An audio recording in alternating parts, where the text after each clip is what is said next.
Welcome back to the news, everybody, where today it turns out that everybody's being laid off. Yeah, actually, there's a whole bunch of stories. To be honest with you, they're all fairly brutal. We've got Gamers Network doing more crazy stuff. This time, if you know, of course, zero punctuation, that is actually involved. Embracer Group are seemingly killing off another studio. We've got Digital Extremes running into troubles. And, well, Amazon apparently having their free games work and doing even more layoffs. Yeah, lots of chaos going on in games. Let's kick it off, though, with the kind of general games media crisis. So, it's been a fairly bad year. We've had over 6,000 layoffs in 2023 alone. That's for the main games like development industry. The other side of things, though, in the media has also been really rough.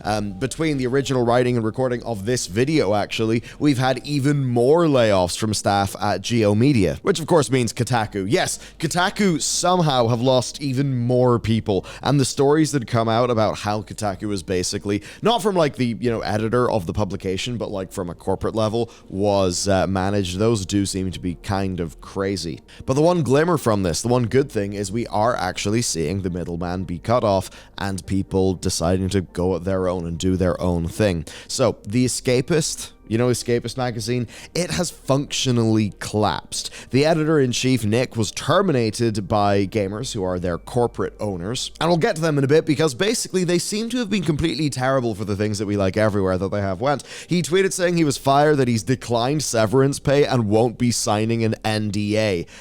I will certainly say, all right, respect. That's fairly ballsy. He says, I was let go for not achieving goals that were never properly set out for us, and a lack of understanding of our audience and the team that built the audience. I watched my colleagues be let go for the same reasons, and today was my day. Now, gamers purchased this site as a part of them acquiring Enthusiast Gaming's portfolio of websites in September 2022. And since then, the stories haven't been good. I mean, a really good example of one of those is the whole AI one. Because yes, if Gamers Network is sounding somewhat familiar to you, it's because they basically try to do the whole AI thing. They tried to hire an AI editor whose job would be to review AI-generated news articles each day. So they did that, and then they fired 40% of the workforce at Dotty Sports and Destructoid. So absolutely, gamers are not particularly being liked. Then, speaking to GameIndustry.biz, Nick detailed that gamers essentially gave them no direction and no support, and then were making fairly unreasonable demands, saying they were given unattainable goals in a very short amount of time after being sold. In addition to being editor-in-chief of The Escapist, I was a YouTube strategist for the last 6 months, tasked with helping to build an entire video department from scratch that was asked to grow both in viewership and get profitable, but with no plan from upper management to actually do so. Now, you see, like, establishing yourself in video super fast and doing it in this corporate way, I mean, come on, there is such a large graveyard of times where people have thought that is something that they can do, and it has completely failed. So, yes, ouch. What he goes on to say then is they actually grew year over year while he was editor-in-chief, but, he says, ultimately more sustainable in the long run and not being resilient on shifting ad revenue from quarter to quarter. That kind of growth wasn't fast enough for gamers in the short term, despite our model clearly growing year after year. So this is a case of basically line go up, but not fast enough, right? So this is obviously bad for Nick. Turns out, though, the rest of his team absolutely were not standing with this. So the entire video team is gone, right? They all resigned, and the resignations kind of bloomed outward from there. Of course, the video team in The Escapist, they're kind of important, especially Zero Punctuation, the show done by Yahtzee, which, I mean, that has been going for like 16 years now, and per some secondhand sources, basically prior to the 2018 rebuild of The Escapist. And of course, The Escapist, if you've been following them as a publication, they've had a very storied, very messy history. But anyway, prior to that rebuild, basically The Escapist was the place where Zero Punctuation was. That was the main thing. So even just losing that is fairly rough. But obviously, far more people are gone. I think that gamers maybe pushed things hard to the point where now, like, like they own, I mean, they own an asset. Yes, they have this brand and maybe a skeleton crew, but certainly like what actually made the thing tick is gone. And that is why Yahtzee and Nick have actually went and set up Second Wind, a new employee-owned and fully independent outlet with Patreon, YouTube, and Twitch channels already up that people are subscribing to, which certainly is a good thing. As an example, I remember Waypoint was shut down. They've went and started their own thing. I mean, even for us, like, we're trying to be less dependent on, advertising, right? Less dependent on sponsors, less dependent on all that stuff in YouTube, which is why we've done bellular.ghost.io. We'll have a proper URL soon. But our members there are, of course, literally helping us kind of be in one of these good, healthy, long-term, sustainable positions. And that's actually the sad thing with Waypoint as well. Waypoint, seemingly like The Escapist, was actually like growing and sustainable. It's just the sort of thing where, was it enough for big corporate ownership? Ultimately, no. Anyway, I think the more hopeful thing here is if you mess around talent for such a long time, as basically the publishing side of our industry has done, I think eventually people will start to band together and do their own thing. And yeah, sure, game trailers turned into Easy Allies, Waypoint, and such turned into Aftermath. We now have Second Wind coming from these guys. I doubt that any of these groups will turn extra mega large, but I think they'll be making better content for their audiences and certainly won't be falling to the sorts of bullshit that obviously the likes of Geo Media and gamers have wanted. Because that kind of thing has ultimately been kind of destroying our press, which is bad for an industry. Now, from one corporate thing to another, okay, Embracer Group, I will start it though with something that you probably might care about, and that is Time Splitters. I mean, so many of us played Time Splitters when we were younger, and back in 2021, explicitly at the request of audiences, Deep Silver, under the Embracer Group, paid for the founding of a new version of Free Radical Design. Right? Free Radical Design, basically the idea, we are reconstituting them. They are back. We are going to get new Time Splitters content. And this was all fairly exciting. The team was going to be going back to Time Splitters, led by Steve Ellis and Dave Doak, who are the original creators of Time Splitters. Obviously, this was exciting for many reasons, like original creators there and also Time Splitters. It's just one of those things. Yep, they just don't quite do them like that anymore. But guess what? None of that matters because the year is 2023. There is no game release, and seemingly there's going to be no studio. You see, Embracer is currently working out its next steps, which potentially means closure or sale of the new Free Radical Design. The TLDR is that Embracer Group had a really, really big deal, right, with Savvy Gaming, who are a basically Saudi Arabian investment group. So that was the plan. It fell through. Their finances are basically screwed because of that, and they are trying to just cut corners and cut their costs absolutely everywhere where they can, right? So this is fairly rough. It seems this studio will be going down. That being said, English law does come in. It means that Plaion, who are the Embracer division that runs Free Radical, they basically need to consult employees for a minimum of 30 days before they make any redundancies, and that includes ways of avoiding said redundancies. So who knows? Could be sold to another company, could be something like that. That said, fairly sure though that Embracer own the IP. So it's not like Free Radical and Time Splitters will go off and that game will still be made somewhere else. No, it seems that Free Radical will just be a studio, and the thing that they were formed to make will still be owned by Embracer, which, yes, ultimately would just be buying a studio for the talent that's there, not necessarily like the game that you could go and make. And I mean, who knows what progress that they've made. All very, very, very bizarre.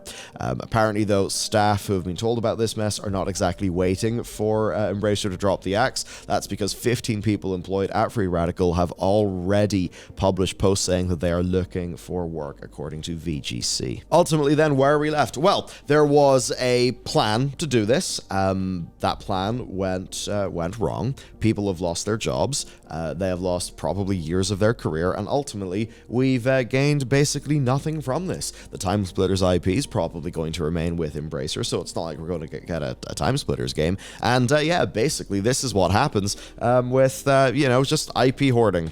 some lovely corporate malpractice, all just coming in here, ruining the days of talented veterans, and meaning that we get less in the industry, which absolutely, yes, sucks. And that is the worry about consolidation with a group like Embracer. Obviously, you can get a situation where Microsoft could gobble up a lot and they could want to strategically move away from gaming. That would be absolutely brutal. It just doesn't seem particularly likely given how entrenched they are. Whereas you look here at Embracer, and it's clearly this case where one deal was able to just profoundly torpedo them and do so in a way that has damaged so many careers and so many projects. Just sucks. Speaking of which, by the way, Digital Extremes are moving out of publishing and a number of staff have been laid off. This has been quite bizarre. So they've had 3 sporadic attempts at being a publisher, but now Digital Extremes have seemingly seen the reception to Airship Syndicate's Wayfinder, and they have basically, it seems, axed that division.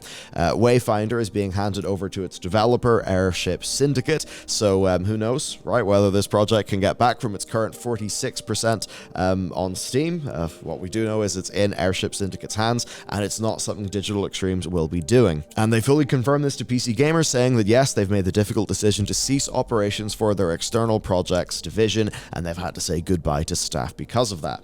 You might be wondering then, what has this external projects division done? Pretty simple then. In 2015, we had Sword Coast Legends, a misjudged Forgotten Realms set ARPG that led to the closure of co-developers N-Space. So there's that. The game's been delisted for a few years now, so it's not like you will really have even known it existed. Project 2 ain't much better then. So in December 2018, the then embattled studio Human Head, who are involved in the likes of Rune, Brink, and Prey, they accepted Digital Extreme support as a publisher for Survived By, which was a early access roguelike that would have its servers taken down mere months later in April of 2019. So yes, the external projects division, suffice to say, has really not had that good of a time. Obviously, though, Warframe is still going strong. They have Soulframe, their upcoming fantasy game, which probably means they don't really need to worry about this kind of thing, and they just need to focus on their development side of things. And that basically is what Steve Sinclair, their CEO, has said. Ultimately, what's the deal with this then? Look, they tried 3 times. It didn't work. They gave it an honest effort. It's fine to close the division, even if it means job losses, because ultimately, what is the point in them doing this? It's not being successful. They are paying people for work that is not successful, that isn't really adding to the economy, right? It's almost like if you keep the publishing wing going off the back of Warframe making money, it basically ends up being a strange zombie corporation that doesn't actually give people good experience. You know, doesn't actually result in good projects getting out there. Doesn't really help the industry. You'll certainly have heard of zombie companies in the context of some other countries and economies. This would be a situation like that. I don't think that's the sort of thing that we want, even though, yes, it absolutely does suck for the people who have lost their jobs. And we should be aware that with each one of these failed game projects, there is likely some sort of deeper story that maybe explains why. Who knows? Maybe this is just mismanagement from Digital Extremes. It's kind of hard to say at this stage. Next then, we do have even more layoffs. Yes, because that is basically the theme of today. 180 layoffs from Amazon Games. Yep, they've cut 180 jobs in their games division. This is at least the second round of layoffs in under a week by the online retailer and digital streaming provider in a broader restructuring. An email viewed on Monday by Reuters showed. So that's fairly cool, right? Yeah, they're basically refocusing away into where they can see higher growth potential, and basically that means the stream of free titles via Prime Gaming is the way they want to go. We've listened to our customers, and we know delivering free games every month is what they want most, so we are refining our Prime benefits to increase focus there. He goes on then to just say, hey, I recognize that this has been a fairly tumultuous time with organization and team changes, but he says, let me be very clear when I say this, I remain confident in our future. So there's that. Quite rough. 180 gone. That is a lot of people. But that said, it's not just that, because Unity also do seem poised to continue their own cost-cutting measures. Their interim CEO basically noted in a letter, right, that they want to address, some opportunities to emerge as a leaner, more agile, and faster-growing company, and they will share specifics, for their plans over the following months. He said that they're currently doing too much, and they're not achieving the synergies that exist across their portfolio, and they're not executing to their full potential. agile. So obviously you hear lean, agile, and fast. That generally does mean lots of job cuts, right? That's a broader industry context, and what they've literally said in the past mean we shouldn't be too surprised about this. They did say that any such increase may not be enough to offset increased operating expenses, even with cost-cutting efforts, such as discontinuing certain product offerings, reducing our workforce, or reducing our office footprint. Layoffs. So they basically did talk about issues of like, hey, we've done layoffs, we've done cost-cutting, it may not be enough. So yes, some Unity staffers may not be in a job. Ultimately, what do I think about this? Well, a lot of people, certainly in the games industry, would look at Unity and say that it really has suffered from mission creep. But ultimately, the tricky thing is Unity doesn't really make its money off the core games engine like licensing business or selling seats. Unity generally makes a lot of its money off other things, right? So that's kind of what makes it challenging, because look, if they're doing a whole bunch of stuff and that stuff does not make sense to do, yes, they should probably stop doing that stuff. And then that's going to mean there will be people who you hire to do that stuff that you no longer need. And should they stay there? Well, you should try to rehouse them within the company, but ultimately, if it ain't going to work, it ain't going to work. I mean, think about their goal. If they're wasting money, they certainly would want to stop wasting money. The question, though, is how do they get into this sticky situation, right? Is this ultimately people being hired to do things, people doing a good job at doing those things? The whole thing was a bad idea, mandated by people up at corporate. There's also the side of, okay, right, we recognize maybe some job losses need to happen. We need to cut back in some departments. The problem then is what happens when a company just, says, all right, 10% reduction, goodbye. As an example, we recently heard about how Bungie didn't do a great job of that. I think a lot of people would understand that, yes, there are times where a business needs to change how it's operating. It needs to go in a different direction, and that may mean a change to staffing. And that's the sort of thing that naturally happens in an economy, right? The question, though, is these businesses being ran fairly poorly? Lots of bad decision making happening. We could understand that maybe the correct thing to do logically is to reduce those costs and to get rid of those staff. But the reason why you're there is profoundly your own fault. As a management team. So it's one of those, challenging things. There are realities. As for Unity, as a business, there is cause for concern, basically, with Unity and like a raw financial side. Of course, I'm not going to go into the whole full information where, we have, was it Iron Mace, who are like the ads analytics people, and they did the merger with Unity, but then the Unity board got stacked with people who are from in and around the investment firm that owns Iron Mace, and how we think all of that could be moving us in a worse direction, especially if they can kind of, get their man in as CEO. All kind of worrying. And that's kind of where we're left for today's video. It's, a continuation of, generally speaking, some real bad trends with some of these big games companies. Look, sometimes these large tech companies, they just do get bloated. I mean, look, Twitter definitely has its problems right now. Absolutely. That said, did anyone like Twitter as a company? I don't mean this in terms of public sentiment. I mean in terms of investor sentiment and that kind of thing. Were people big fans of how Twitter was ran beforehand? No.